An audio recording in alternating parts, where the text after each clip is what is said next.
नमस्कार, trending stocks की इस खास पेशकश में आपका बहुत बहुत स्वागत है। मैं हूं आपके साथ संदीप ग्रोवर और फिलहाल जो शेयर हमारे रडार पर आया वो है रेमंड का। रेमंड के शेयर में आज हमने देखा ज़बरदस्त एक्शन बनता हुआ दिखा है। कितनी तेज़ी आई है, शेयर में चलने की वजह क्या है और आगे अब क्या कर सकते हैं, इन सब पर फोकस करते हैं। सबसे पहले जानते हैं कि आज शेयर में कितना ज़्यादा एक्शन देखने को मिला है। शेयर में आज हमने देखा 18% से ज़्यादा का जो अप मूव है वो इंट्राडे के दौरान देखने को मिला। शेयर ने आज अपनी जो रिकॉर्ड हाई है वो भी टच किए हैं, 3,484 रुपये। ये इंट्राडे का हाई लेवल है जो कि शेयर का अब तक का रिकॉर्ड उच्चतम स्तर भी है जो कि इसने दिन के दौरान छुआ है। इनफैक्ट ना केवल आज बल्कि आप एक महीने में देखिए शेयर करीब 60% और 6 महीने में तो लगभग 2 गुना के आसपास हो चुका है। 4 साल में अगर आप देखेंगे तो शेयर में 16 गुना के आसपास का रिटर्न देखने को मिला है, क्योंकि मार्च 2020 में जब कोरोना का वक्त था, जब शेयर बाजार में हमने देखा था सर्किट लगते हुए दिखे थे, उसी महीने की अगर हम बात करें तो 30 मार्च 2020 को इस शेयर ने छुआ था 210 रुपये का इंट्राडे लो। वहां से अगर आप देखेंगे तो शेयर में करीब करीब 16 गुना के आसपास की जो रिटर्न्स है वो देखने को मिल चुके हैं। तो एक मल्टी बैगर स्टॉक है जिस वजह से हमने देखा है कि इस शेयर में जबरदस्त एक्शन बनता हुआ दिखा भी है। अब आज की तेजी की वजह जान लीजिए, आज इतना ज्यादा उछाल क्यों देखने को मिला है और इसके मायने क्या हैं। देखिए, इस कंपनी का जो बोर्ड है उन्होंने अपना जो रियल एस्टेट कारोबार है जिसे हम रेमंड रियल्टी के नाम से जानते हैं, इस कारोबार के डीमर्जर को बोर्ड ने अब मंजूरी दे दी है। डीमर्जर जो हो रहा है उसके चलते जो वैल्यू अनलॉकिंग है उसी के ऊपर पूरा कंपनी का फोकस है, जिस वजह से इस डीमर्जर को अप्रूवल दिया गया है। पूरे रियल एस्टेट कारोबार को दरअसल एक जगह ये लाना चाहते हैं, एक एंटिटी के अंदर ये लाना चाह रहे हैं, जिस वजह से इस डीमर्जर की जो घोषणा है वो की गई है। और इससे होगा क्या, एक तो जो नए इन्वेस्टर्स हैं और उसके साथ साथ जो स्ट्रेटेजिक पार्टनर्स हैं उसको भी ये कंपनी अट्रैक्ट कर पाएगी, जिस मंशा से इस डीमर्जर को हरी झंडी बोर्ड की ओर से दिखाई गई है। अगर आप रेमंड के शेयर होल्डर हैं तो आपको एक शेयर के बदले में रेमंड रियल्टी का एक शेयर मिलता हुआ दिखेगा, यानी 1:1 का जो डीमर्जर रेशो है वो बोर्ड की ओर से अप्रूव किया गया है। तो हर एक शेयर के बदले में रेमंड रियल्टी का आपको एक शेयर मिलता हुआ दिखेगा और इसकी बाद में अलग से स्टॉक एक्सचेंजेस पर लिस्टिंग भी कराई जाएगी। जैसे ये प्रोसेस कंप्लीट हो जाएगा तो रेमंड रियल्टी को भी NSE और BSE दोनों पर कंपनी की ओर से लिस्ट भी कराया जाएगा।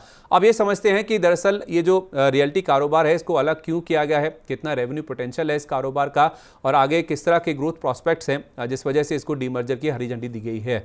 आप देखिए, इस बिजनेस की जहां तक बात है तो इस पूरे अगर आप रियल एस्टेट कारोबार की बात करें, जितने भी प्रोजेक्ट्स इसके अंडर हैं, 32,000 करोड़ रुपए का रेवेन्यू पोटेंशियल है इस पूरे अगर आप रियल्टी कारोबार की बात करें। क्योंकि थाने में जहां पे इनका मेन कारोबार है वहां पे इनके पास 100 एकड़ जमीन है, उसमें से 40 एकड़ के आसपास की जमीन ऐसी है जहां पे डेवलपमेंट का काम अभी भी जारी है। 5 कुल ऐसे प्रोजेक्ट्स हैं जिसके ऊपर कामकाज चल रहा है और वहां से माना जा रहा है कि इन 5 प्रोजेक्ट से करीब 9,000 करोड़ रुपए के आसपास का रेवेन्यू जो है वो इस कंपनी को मिल सकता है। जो बाकी बची हुई 60 एकड़ की जमीन है वहां पे भी जब डेवलपमेंट होगा तो माना जा रहा है कि वहां से भी कंपनी को 16,000 करोड़ रुपए के आसपास का रेवेन्यू मिल सकता है।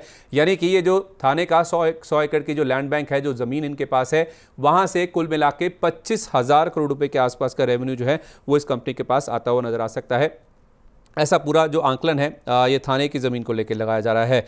इसके अलावा जो जॉइंट डेवलपमेंट प्रोजेक्ट्स हैं उसकी अगर हम बात करें तो हाल ही में बांद्रा में यानी कि मुंबई में इन्होंने अपना जो एक JDA प्रोजेक्ट है उसको लॉन्च किया है और इसके अलावा मुंबई में 3 और ऐसी जगह हैं जहां पे इन्होंने अपने जो JDA प्रोजेक्ट्स हैं उनको लॉन्च किया है।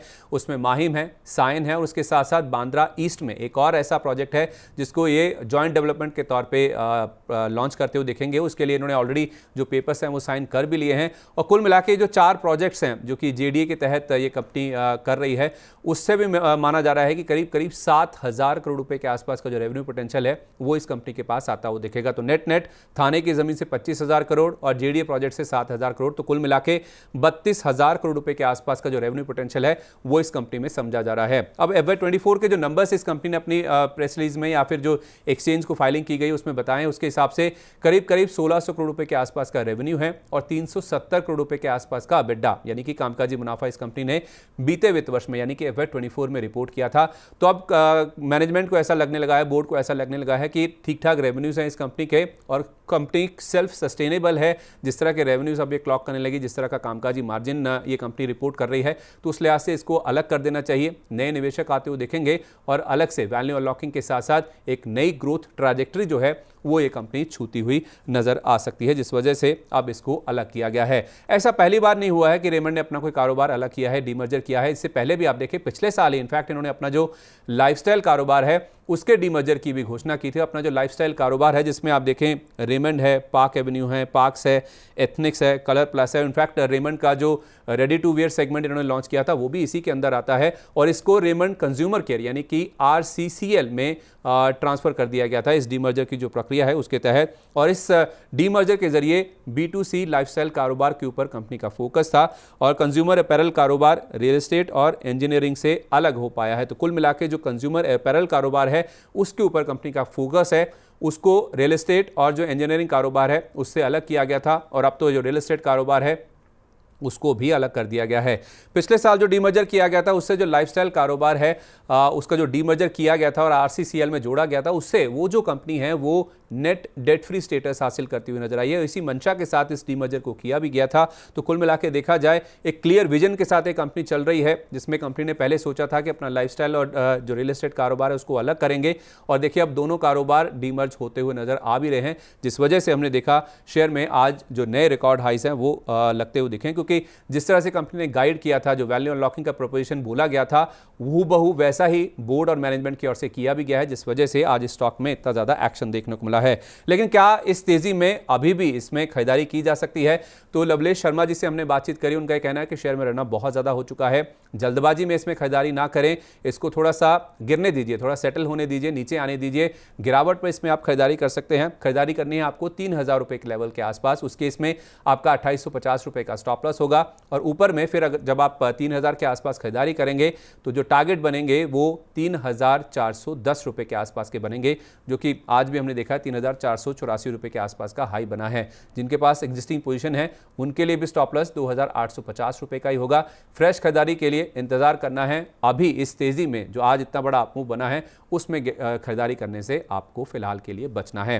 तो एक नया डीमर्जर का जो ऐलान है वो बाजार को पसंद आया, जिस वजह से स्टॉक में हमने रिकॉर्ड हाईज बनते हुए दिखे हैं, लेकिन इस रिकॉर्ड हाई में थोड़ा सा आप कूल ऑफ होने दीजिए, गिरावट का इंतजार करें, फिर इसमें आप खरीदारी कीजिए। नीचे में खरीदते हैं तो फिर 3410 रुपए तक के जो टारगेट्स हैं वो स्टॉक में देखने को मिल सकते हैं। तो ये तो बात हुई रेमंड की, जिसमें डीमर्जर का आज जो ट्रिगर है वो एक्टिव होता हुआ दिखा है। ऐसे कुछ और स्टॉक जो कि ट्रेंड कर रहे हैं, फोकस में है, जिनमें काफी ज्यादा एक्शन दिख रहा है, उस पर हम लगातार कवरेज कर रहे हैं और ऐसे स्टॉक्स आपके लिए लगातार लाते रहेंगे। तब तक के लिए नमस्कार।